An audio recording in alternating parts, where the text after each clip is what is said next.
walang halong kemikal. Hindi, wow. Maria Morena! Yes FM! Yes, friend, kapiling mo na ang iyong Morena girl. This is MM, this is DJ Maria Morena na more than words din kung magmahal. Because for me, saying I love you is not the words I want to hear from you. Oo, hindi lang puro I love you yung kailangan natin ngayong araw na to.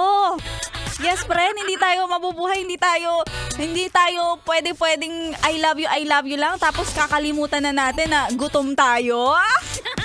Hindi! Walang ganon! Alam mo, yes, friend, kung anong wala ka, nawala din ako. Wala tayong mga pera. Kaya wag na tayo mag-I love you-han. Ha? Magandang tanghali sa mga yes friend natin. Kasama na si Maria Morena. At least ako, honest ako. Kapag sinabi ko talaga, ay sorry wala talaga akong pera eh. Huwag mo akong bulahin dyan. Ganon dapat. Sa mga nakatutok ngayon, ano pang wala ka, na wala din ako. Siguro wala na rin akong pasensya. Oo, kasi ngayong araw na to ay pumepecha de peligro tayo. Tama ba? Tama naman, di ba? Oo. Bukas pa ba yung sweldo? Bakit hindi pa ngayon? Wow, init talaga ng ulo. Huwag natin sabayan yung panahon, mga yes friend. Ikaw naman, pinagloloko lang kita. Pinapatuwa lang kita. Pinapasaya lang kita. Ayoko naman kasi na puro na lang mga kung ano-anong mga kanegahan ang iniisip natin. Puro mga negative things. Diba? Kung ako sa'yo, yes friend, ngayong araw na to ay bigyan mo ng saysayang buhay mo. Make a meaningful and purposeful life for today's video. Tama nga naman yung kanta ng Extreme na more than words. Dapat ang pagmamahal hindi lang sa pagsasabi ng I love you. 'Di ba? Kung pwede naman na maiparamdam mo sa kanya yung I love you in a different love language. 'Di ba? Ano yung mga love language mo? Yes, friend. O 'di ba gumamit ka ng ng dila.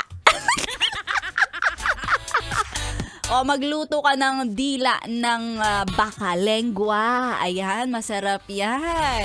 Diba? Sa pamamagitan ng pagluluto, mapaparamdam mo yung pagmamahal mo. O kaya naman, mapaparamdam mo yung pagmamahal mo ngayong araw na to kapag inaasikaso mo siya. Yun yung minsan na kulang sa atin, yung act of love. Ano ba? Kung kailangan ba na ngayong umagang to, gumawa ka ng something na hindi niya inaasahan, hindi niya ina-expect. Nagulat ako. Pagising ko sa umaga, may mga nakahanda ng pagkain. Ganun. O, diba? Yun yung mga hindi mo na kailangan magsalita. Alam ko, mahal mo ako. Ayan, naglalandian tayo sa ere. Yes, friend, si Maria Morena. Kung nais mong i-message ako, kung may mga hirit ka dyan sa tag-init, pa-shout out. You can shout out through my Facebook page, DJ Maria Morena. At pinapabati ko nga pala yung mga nakatutok sa atin. Lalo-lalo na yung mga nag-follow na sa Yes FM Manila. Eto batiin natin si Kenneth Coronel na laging nakatutok. At si sino ba to?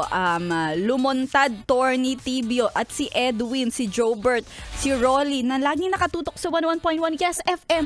Tutukan mo pa. At mamaya abangan nyo ang ating kwentong MILF My Intimate Love and Fantasy. Tandaan mo, lahat gawin mo para sa mahal mo. Sabi nga nila, kapag mahal mo, i-round 2 mo. Ano daw? Round 2 mo kapag mahal mo ang pagkain. Kumain ka pa ng kumain, mag-extra rice ka, pantanggal ng init at pantanggal ng pagod. At ituloy-tuloy ang pakikitutok dito lang sa 101.1 Yes FM. My morena girl, my morena. 101.1 Yes FM.